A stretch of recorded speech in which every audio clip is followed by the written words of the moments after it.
আকাশের মুখ ভার, যখন তখন বৃষ্টি নামছে, রোদ মেঘের খেলা চলছে, বেশ কয়েক প্রশ্ন বৃষ্টি বেশ কয়েক রাউন্ড হয়েও গেল আমরা দেখতে পেলাম। এবং সেই কারণেই বোধহয় সেই মুদিয়ালিতে আসা সেই টানে এবং পরবর্তীতে আসতে গিয়ে সমস্যার মধ্যে পড়তে হবে এই একটা আশঙ্কাও থাকছে।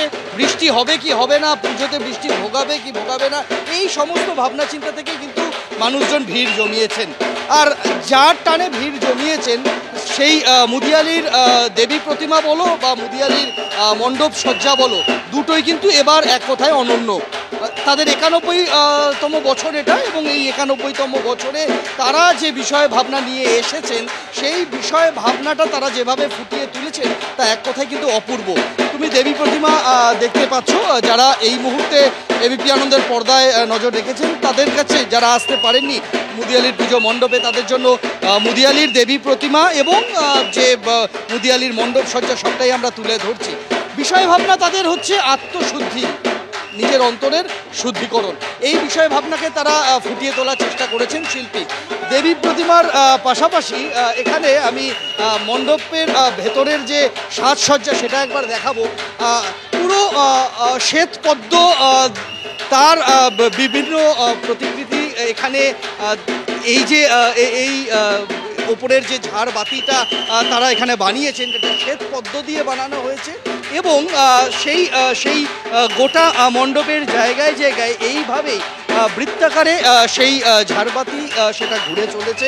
এবং যে বড় বড় স্তম্ভ এখানে এই মুদিয়ালির পুজো মণ্ডপের ভেতরে দেবী প্রতিমার দুধারে রয়েছে, সেটাও কিন্তু বাড়তি মাত্রা যোগ করছে এই মণ্ডপের ভেতরের যে সাজসজ্জা, সেই ভেতরের সাজসজ্জায়।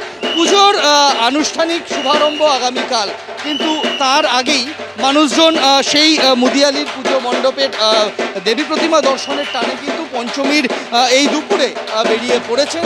এবং আমরা দেখতে পাচ্ছি যে সেই ভিড় কিন্তু একটা সমান তালে একটা সমান্তরাল লেখায় সেটা কিন্তু লাগাতার মণ্ডপে ঢুকছে এবং মণ্ডপ থেকে বেরিয়ে যাচ্ছে। পঞ্চমীর এই দুপুর বেলায় তুমি দেখাবো যে বাইরে কাঠ ফাটা রোদ্দুর, এবং সেই জায়গায় ভিড়টা আগে দেখিয়ে নেই। অবশ্যই মাতৃপ্রতিমায় আসবো, যে মানুষের মধ্যে কিন্তু উৎসাহের শেষ নেই। কারণ শ্রীভূমি স্পোর্টিং তারা প্রত্যেক বছরই তাদের পূজা মণ্ডপে বিভিন্ন মন্দিরের আদলে তারা কিন্তু পূজা মণ্ডপ গড়ে তোলে, বিভিন্ন স্থাপত্য সেগুলোকে তারা তুলে নিয়ে আসে তাদের পূজা মণ্ডপে। এবার তারা নিউ জার্সির যে স্বামীনারায়ণ মন্দির রয়েছে অক্ষরধাম, সেটাকে কিন্তু তারা তুলে নিয়ে এসেছেন। গোটা পূজা মণ্ডপ কিন্তু সাজিয়ে তোলা হয়েছে একেবারে সেই মন্দিরের আদলে।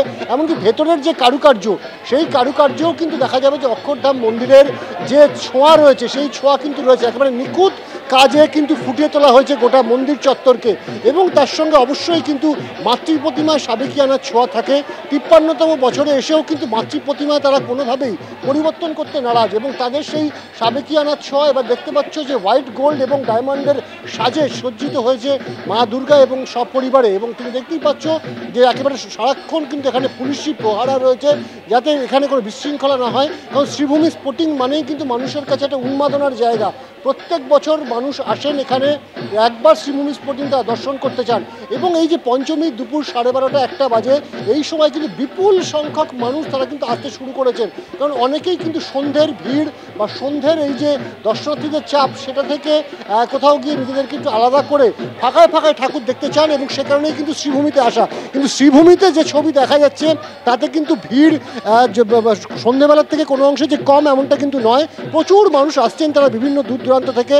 এবং তুমি জানো যে আজকে কিন্তু সকাল থেকেই আকাশের কখনো মেঘলা কখনো রৌদ্র উঠছে, নীল আকাশে পেঁজা তোলা দেখা দিতেই কিন্তু আমরা দেখতে পাচ্ছি যে ছোট ছোট বাচ্চাদেরকে সঙ্গে নিয়ে পরিবারের সদস্যরাও বেরিয়ে পড়েছেন।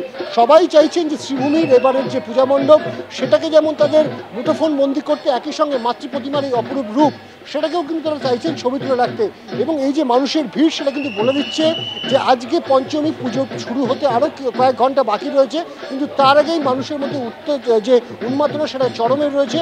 এবং তুমি দেখতে পাচ্ছ যে প্রচুর মানুষ, হাজার হাজার মানুষ তারা কিন্তু ভিড় জমিয়েছেন দুপুর 1টার সময় শ্রীভূমির এই পূজা মণ্ডপে। একেবারে অনির্বাণ, সেটা বোঝাই যাচ্ছে।